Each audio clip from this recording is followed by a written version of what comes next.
Hi, magandang umaga sa inyo mga sir. Kumusta na po kayong lahat? Naway nasa mabuti kayong kalagayan at mag-iingat kayo palagi mga sir. Ang ganda ng ating tatalakayin ngayon at tungkol ito sa mag-asawa mga sir na isa sa request ng ating mga followers mga kasawa. Ma'am, tanong lang po ako, ng 6 years na po ako na walang kain ng PEK at wala din po akong kinakasama ng 6 years. Ano po ba ang pwedeng mangyari sa akin mga kasawi? Ayan yung katanungan ng ating sender mga kasawi sa tatalakay natin ngayong umaga. Siyempre for me mga kasawi, kapag once ang isang lalaki, wala na itong nalalove-making mga kasawi. Yun tapos kapag sobrang tagal na sila na hindi sila nakapaghana-hana sa isang babae, ay merong posibilidad na maaari silang magkasakit. Prostate cancer mga kasawi. Isa yan kasi sa mga pwedeng mangyari sa kanila, lalo pati sila nakakalabas ng kanilang sperm cell mga kasawi. Ganun yun. Pwedeng makakadulot yun sa kanya kapag once na matagal na ang isang lalaki na walang hana-hana.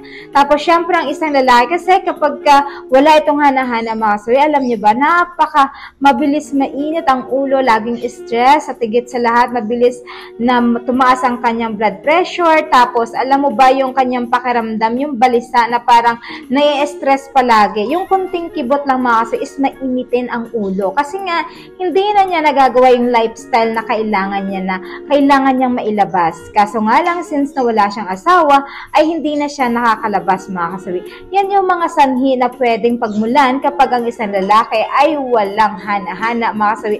Yan yung pwedeng maging sakit. Taas ang chance na pwede sila magkasakit ng prostate cancer mga kasawi. Hindi nila na ilalabas ang kanilang sperm cell mga kasawi. Kasi napaka-importante yan sa isang tao ang kanilang hana-hana mga kasawi. Na isa yan sa ating lifestyle mga kasawi na kailangan natin na mailabas yan para naman magiging maganda ang daloy ng kanyang buhay. Siyempre mga kasawi. At hindi lang yun, nagiging maganda yung kanyang samod araw-araw kapag once na meron siyang hana-hana. Pero siyempre hindi naman natin masisisi yung ating sender lalo pat wala siyang asawa or kinakasama. Pero mas maganda mga kasawi kung talagang wala kang ganito, pwede ka naman alam mo JK kasi sa magitan nito ay mailalabas mo din yung iyong init ng nararamdaman nyo at higit sa lahat makakaiwas ka rin sa mga sakit na pwede mong magiging sanhi kapag wala kang hana-hana mga kasawi. Yan yung gawin nyo sa mga kalalakihan kapag kakulang kayo sa hana-hana.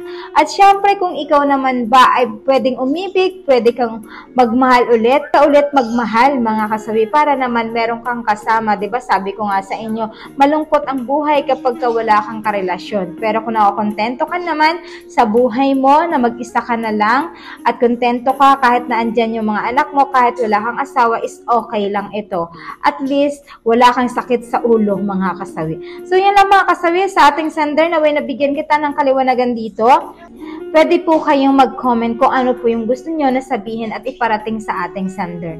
Maraming salamat mga kasawi sa patuloy na pagsuporta nyo sa akin sa walang sawang pag-share at pag-comment. Sa mga hindi pa po nakapag-subscribe, pwede na kayong mag-subscribe, pwede na rin kayo mag-follow para updated kayo sa topic ko araw-araw. Magandang umaga mga kasawi.